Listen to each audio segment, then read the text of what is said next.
One Piece Chapter 984 dimulai dengan memperlihatkan Pekuan yang berusaha untuk membangunkan dan menyadarkan kakak perempuannya, yaitu Ulti. Karena seperti yang kita tahu bahwa pada chapter 2 minggu yang lalu Yamato menyerang Ulti dengan salah satu jurus Kaido hingga tak sadarkan diri. Itu pun tujuannya untuk mengevakuasi Luffy dari tempat kejadian perkara. Namun, walaupun dihajar sampai pingsan, dalam hitungan detik Ulti kembali sadar dari mimpi buruknya dengan langsung memeluk adik kesayangannya tersebut. Sedangkan Pekuan sendiri tampaknya hanya mengalami sedikit cedera ringan, dan meskipun telah dihajar oleh Luffy dan dihalangi oleh Yamato, tidak serta-merta menyurutkan niat Pekuan untuk tetap terus berusaha dalam mencari Yamato, anak Kaido. Melihat Ulti dan Pekuan kembali seperti sedia kala, membuat para anak buah Kaido yang lainnya langsung terpukau dengan ketahanan fisik yang dimiliki oleh kedua saudara tersebut, yang notabene-nya adalah pengguna buah iblis tipe Zoan Dinosaurus yang dikenal memiliki kehebatan regenerasi yang begitu cepat. Sementara itu, di panggung pesta perjamuan, Shogun Orochi lagi memberikan informasi sekaligus merefresh ingatan kelompok bajak laut Kaido tentang seorang anak dari Kozuki Oden yang 20 tahun lalu berhasil menghilang dan selamat dari kastil Oden yang terbakar. Berkat kekuatan dari buah iblis Toki yang tidak lain dan tidak bukan ialah ibu kandung dari Momo. Mendengar hal itu, membuat para pasukan aliansi yang telah berada di aula perjamuan ikut-ikutan tertawa, sebab mereka lagi menghayati penyamaran dengan situasi dan kondisi lingkungan sekitar, yang dimana para anak buah Kaido juga tertawa lepas dengan apa yang disampaikan oleh Shogun Orochi. Akan tetapi, di hati mereka, para pasukan aliansi sangat bersimpati dengan apa yang dialami oleh Momo, yang merupakan pemimpin dari klan Kozuki. Sedangkan di belakang Pulau Onigashima, bajak laut Hati dan 9 sarung pedang merah akhirnya berhasil selamat sampai di tempat tujuan dengan menggunakan jurus teleportasi dari buah iblis Lau.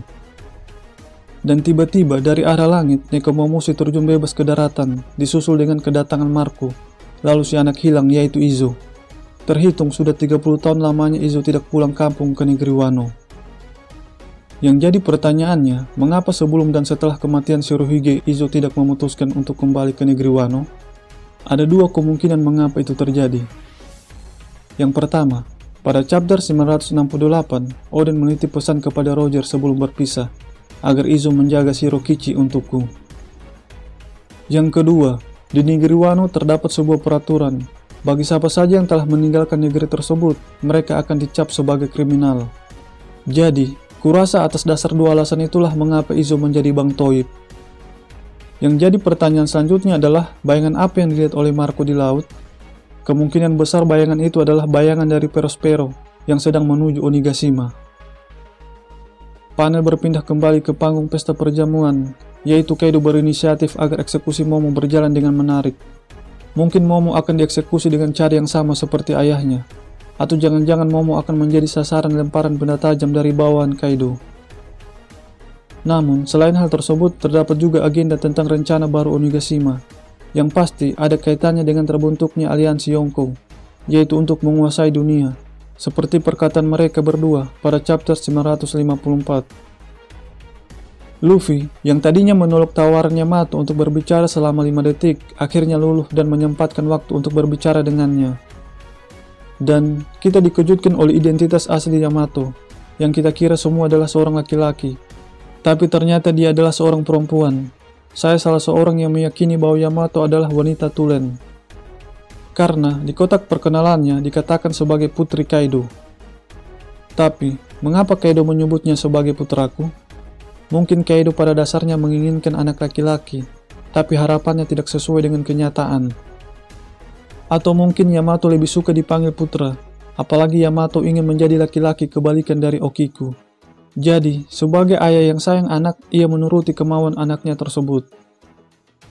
Yang lebih mengejutkan lagi, ternyata 20 tahun yang lalu Yamato menyaksikan eksekusi Oden.